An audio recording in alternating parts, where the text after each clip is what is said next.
Hello विद्यार्थियों, नमस्ते। Social science का मैं मॉडल पेपर डाल रहा हूँ जो संभवतः आपको बहुत हेल्प करेगा। रिवाइज सिलेबस के अकॉर्डिंग मैंने इसमें क्वेश्चंस डाले हैं और पिछले कई सालों से मैं डालता रहा हूँ, तो उसके क्वेश्चंस आपको इसमें ज़रूर मिलेंगे।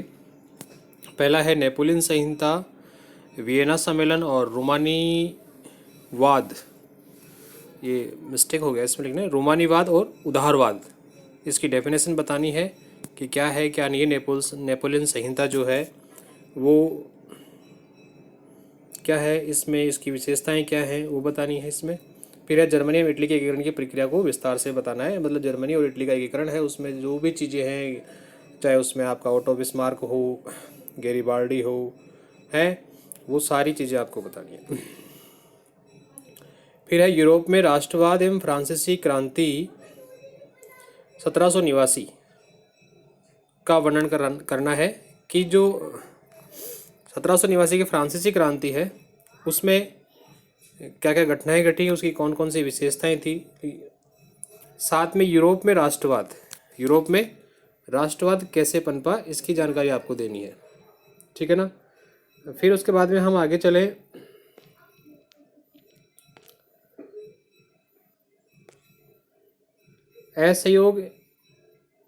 असहयोग और सविनय अवज्ञा आंदोलन के बारे में लिखें। तो ये महात्मा गांधी जी के बारे में पूछा गया है, तो क्योंकि क्वेश्चन चेंज भी हो सकता है कि महात्मा गांधी ने राष्ट्रीय आंदोलन में किस प्रकार योगदान दिया, तो इन दोनों के बारे में आपको बताना है। इसके अलावा देखें रॉलेट एक्ट, शॉर्ट डेफिनेशन करनी है आपको, टिप्पणियाँ लिखनी है। रॉलेट एक्ट, साइमन कमीशन, सत्याग्रह, खिलाफत आंदोलन के बारे में लिखना है। प्रथम विश्व युद्ध का भारत पर प्रभाव, कि भारत का प्रभाव किस प्रकार से पड़ा, वो चीज़ें आपको बतानी है। इसके अलावा आगे चले, कॉर्नल लॉ क्या था, रिंडरपेस्ट जो बीमारी थी उसके, ब्रेटन वुड्स, G77 देशों का समूह, उसके बारे में संक्षिप्त टिप्पणी करनी है। फिर है सिल्क रूट, रेशम मार्ग एवं भूमंडलीकृत समाज की विशेषताएं बतानी है आप दोनों को। फिर है संसाधन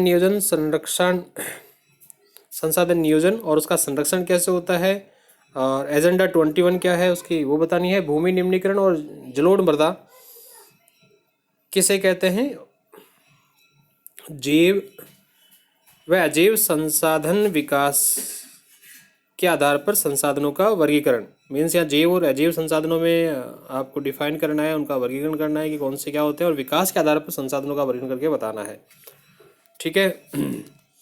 फिर आगे चलें, सतत पोषणीय विकास, रक्षक मेखला,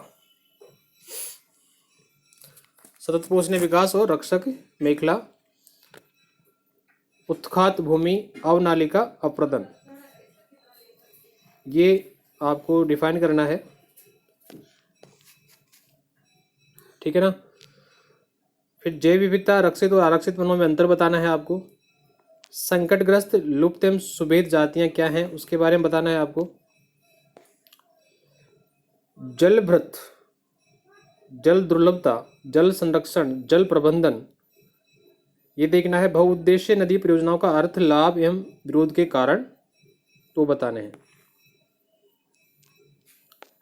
भारतीय कृषि का वैश्वीकरण पर प्रभाव, ये क्वेश्चन डेफिनेटली बनेगा। और वाणिज्यिक कृषि क्या होती है इसके बारे में आपको बताना है, तो आपको इसका विशेष ध्यान रखना होगा।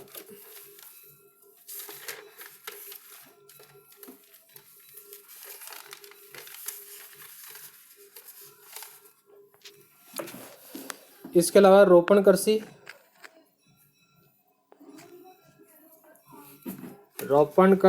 फिर है गहन जीविका कृषि, कर्तन दहन प्रणाली और भारतीय कृषि की विशेषता, ठीक है ना, ये आपको बताना है। भूदान और ग्रामदान भारतीय कृषि में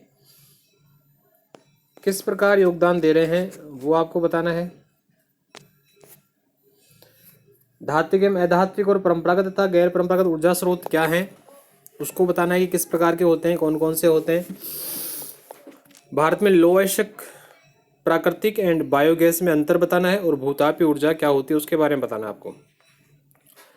आगे चलें, सत्ता की साझेदारी और क्षैतिज ऊर्ध्वाधर वितरण में अंतर बताना है। सत्ता की साझेदारी किसे कहते हैं, इसके लिए इसके मुख्य सहायक तत्व कौन से होते हैं, और क्षैतिज ऊर्ध्वाधर वितरण क्या होता है ऊपर से नीचे और क्रम से उसके बारे में बताना है आपको। श्रीलंका और बेल्जियम में जातीय संघर्ष को स्पष्ट करना है।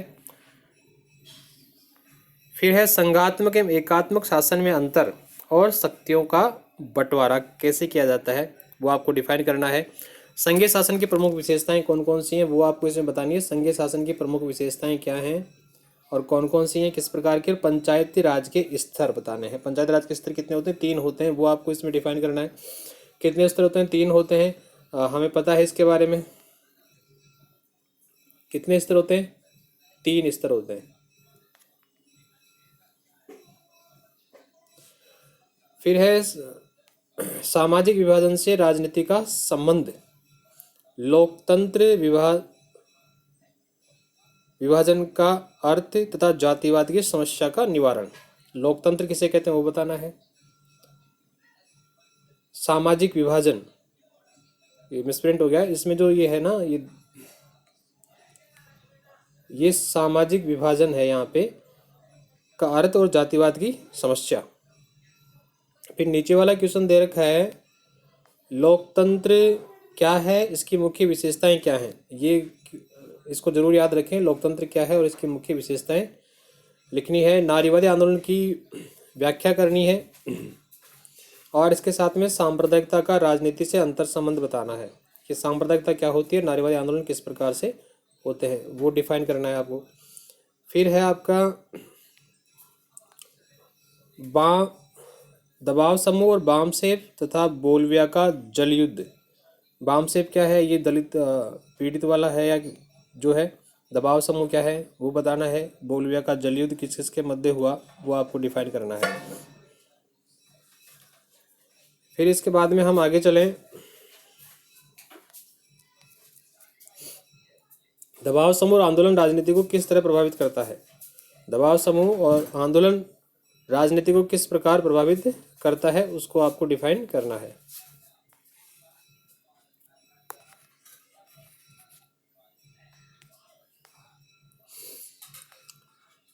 फिर 31 नंबर का क्वेश्चन है विकास की धारणता एवं राष्ट्रीय विकास में अंतर लिखना है। विकास की धारणता मतलब यहाँ हम इसको चेंज कर दें, सतत पोषणीय विकास को डिफाइन करना है और राष्ट्रीय विकास में अंतर बताना, दोनों में अंतर बताना है। राष्ट्रीय विकास किसे कहते हैं इसकी डेफिनेशन भी आप लिख सकते हैं। फिर 32 नंबर का क्वेश्चन है, उसमें मानव विकास सूचकांक के घटक बताने हैं। उसमें घटक कौन कौन से थे आपका, जैसे कि मान लो हुआ आपका शिक्षा हुआ है ना, शिक्षा के बाद में आपका स्वास्थ्य, आपकी आय, वो सारे इसमें बताने हैं, स्वास्थ्य। फिर आर्थिक विकास और मानव विकास में मुख्य अंतर बताना है।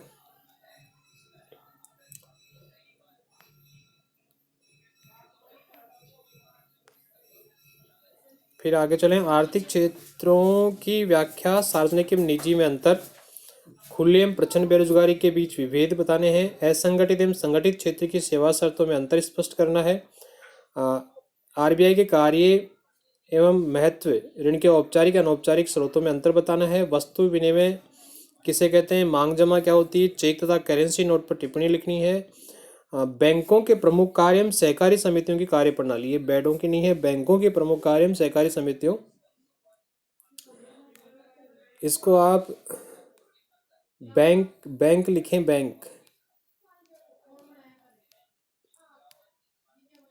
बैंकों के प्रमुख कार्य वो बताने हैं आपको यहाँ पे। वैश्वीकरण क्या है, वैश्वीकरण क्या है, वैश्वीकरण गया नहीं है, क्या है, ठीक है ना।